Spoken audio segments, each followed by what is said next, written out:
Welcome to Saturdays with Sir Rolland, your weekly training guild on how to slay the dragons of vice with the weapons of virtue.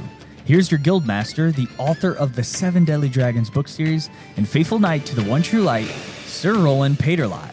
Greetings, young squires, maidens, moms, and dads. Today is the 28th day in the second month in the year of our Lord 2026, and it's a great day to learn the art of dragon slaying. Today is not a special feast day in the Catholic Church, but it is my daughter, Lady Mariah's birthday. Well, not really. Her birthday is actually February 29th, but I checked the calendar, and the next time her real birthday falls on a Saturday will be in the year of our Lord 2048.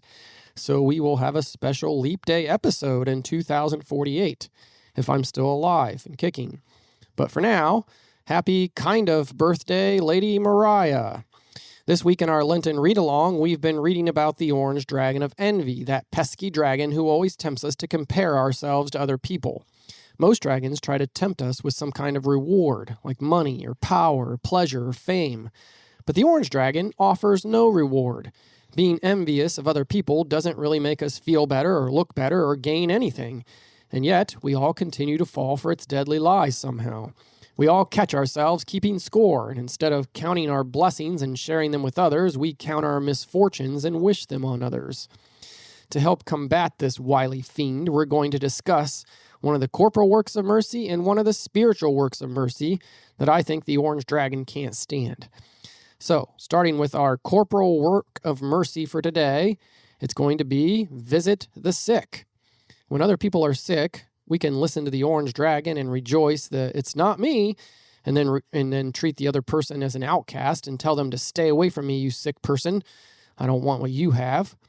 Or we can suffer with them. We can have empathy instead of envy. We can try to help them feel better with a card or a phone call or make them some chicken noodle soup or even visit them and let them know we care and we're there to help them feel better. Last week I got sick. I had a pounding headache. Now, I don't get sick very often, probably because I'm a baby and God knows I can't handle it very well. My head was foggy and my muscles ached and my body kept rotating between being extremely hot and extremely cold.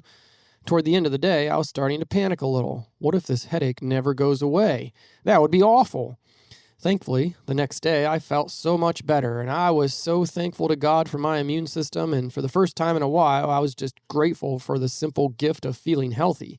It's something we often take for granted. I was only sick for a day, but some people have chronic illness, a suffering that goes on and on.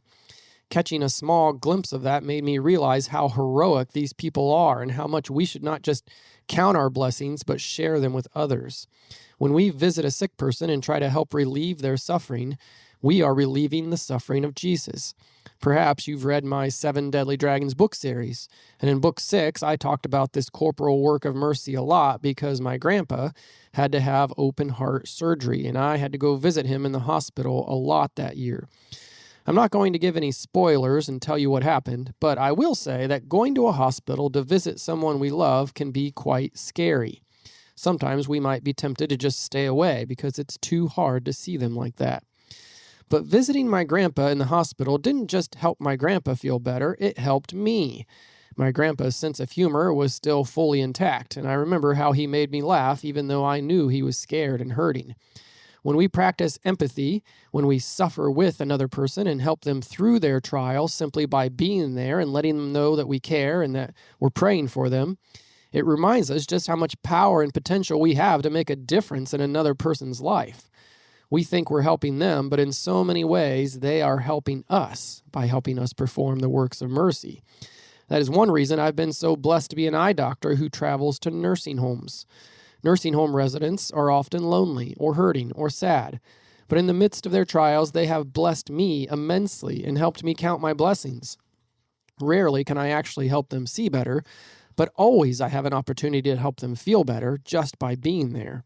The orange dragon hates that. For our spiritual work of mercy to help us combat the orange dragon, I chose counseling the doubtful. Why do you think the orange dragon hates this work of mercy?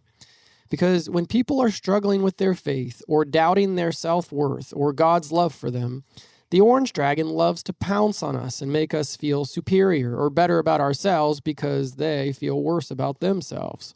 Misery loves company. I remember my first year of college, I was having a lot of self-doubt, and I was having a lot of doubt in my faith in God. In high school, I had great friends, and I was an all-star athlete, and my grades were toward the top of my class. But when I moved to college, the classes seemed harder. I didn't know what I wanted to do with my life, and everybody else seemed to know. I wasn't an all-star in sports anymore. I was just a little freshman competing against much better athletes. I didn't really know anybody. Some of my previous friends were starting to hang out more and more with dragons, and I felt lonely. And to top it all off, the girl I was dating dumped me because I was Catholic. That's right, because I was faithful to my Catholic faith, I seemed to be losing everything. I was doubting God's plan for me and doubting my faith because I felt like I was being punished for trying to live my faith the right way and not listen to dragons. Well, when I was feeling my lowest and loneliest and being plagued by doubt in God in my life, my older brother saw my plight, or maybe he heard my cry and my complaints against God and God's plan for me. Now, you know how older brothers can be. My whole life growing up, my older brothers picked on me.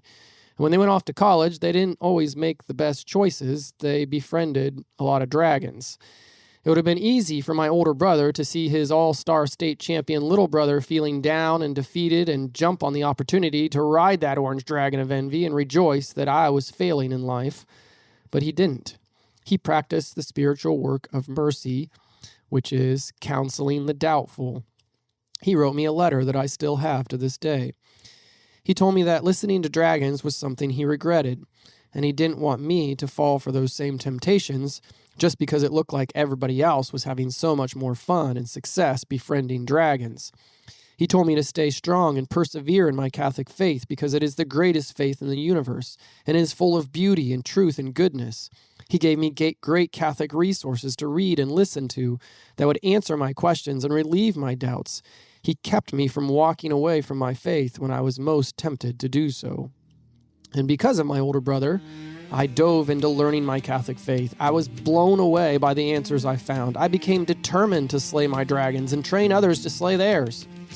And so, it is no stretch to say that this podcast and all of my books and talks and retreats and efforts in teaching others about dragon slaying would not exist if my older brother didn't decide to slay the orange dragon of envy and practice the spiritual work of mercy called counseling the doubtful. So my challenge for you this week, who do you know that is sick or lonely or doubting or in a nursing home? How can you brighten their day? Find a way to make a difference. And until next week, I'll leave under the protection of St. Michael the Great Archangel, St. Joseph the Terror of Dragons, and Mary, Queen of the Angels, Our Lady of Grace, and the woman whose seed crushed the head of the dragon.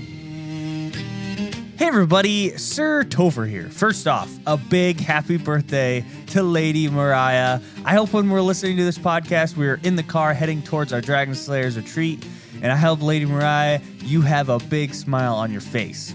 Okay, this week we're called to counsel the doubtful and visit the sick. But what if we're the ones who are doubtful?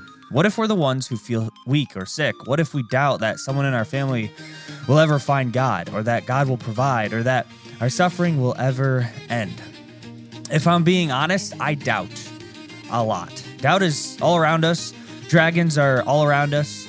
But when doubt creeps in on me, I like to look at the legendary slayers of ages past, because they show me it's possible to slay dragons of doubt. It makes me think of the quote Rolland always says of G.K. Chesterton's line that fairy tales do not tell children the dragons exist. Children already know that dragons exist. Fairy tales tell children the dragons can be slain. And the saints show us that it is possible to doubt, but still persevere and slay dragons. But think of St. Thomas, who wouldn't believe until he saw Jesus. Think of St. Peter, who doubted and began to sink. Think of St. John the Baptist sitting in prison asking, "Are you the one who is to come, or should we look for someone else?" I like to look at how Jesus responded to St. John the Baptist. He didn't scold John, he pointed to the fruit. The lame walk, the deaf hear, the blind see, the sick are healed. In other words, look at what God is doing in the midst of suffering. Rolland always says, without dragons to slay, we can't find our way. Without doubt, there is no testing of faith. Without testing, there is no growth. Without dragons, there are no dragon slayers. Maybe that's where true dragon slayers are made. Not when doubt disappears, but when we choose to trust anyway. So, what are your doubts? And how might God be inviting you to trust Him more this Lent? And until next week, stay holy and slay dragons!